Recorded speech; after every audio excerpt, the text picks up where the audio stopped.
Hello दोस्तों, voice learning में आप सबका स्वागत है। उम्मीद करता हूँ आप लोग जहाँ होंगे खुश होंगे और अपने आसपास के लोगों को खुश रखने की कोशिश कर रहे होंगे। चलिए एक नई कहानी, एक नई सीख की ओर बढ़ते हैं। कहानी का शीर्षक है अवसर की पहचान। एक बार एक ग्राहक चित्रों की दुकान पर गया। उसने वहाँ पर अजीब से चित्र देखे। पहले चित्र में चेहरा पूरी तरह बालों से ढका हुआ था और पैरों पे पंख थे। एक दूसरे चित्र में सिर पीछे से गंजा था। ग्राहक ने पूछा, ये चित्र किसका है? दुकानदार ने कहा, अवसर का। ग्राहक ने पूछा, इसका चेहरा बालों से ढका क्यों है? दुकानदार ने कहा, क्योंकि अक्सर जब अवसर आता है तो मनुष्य उसे पहचानता नहीं है। ग्राहक ने पूछा, और इसके पैरों में पंख क्यों हैं? दुकानदार ने कहा, वो इसलिए कि ये तुरंत वापस भाग जाता है। यदि इसका उपयोग ना हो तो ये तुरंत उड़ जाता है।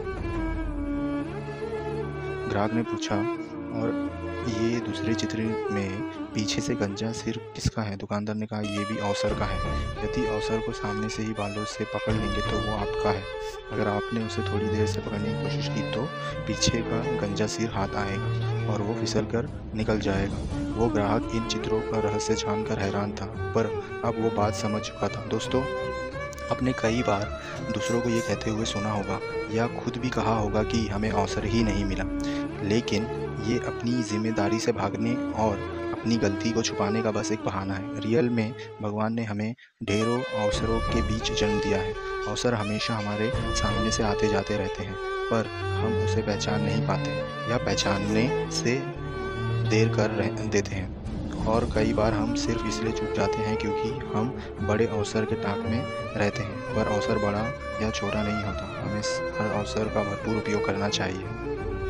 सो दोस्तों, उम्मीद करता हूँ ये कहानी आपको अच्छी लगी हो। Please do subscribe and like my channel, क्योंकि बहुत सारी कहानियाँ आप लोगों के रास्ते में है, बहुत सारी सीख आप लोगों के रास्ते में है।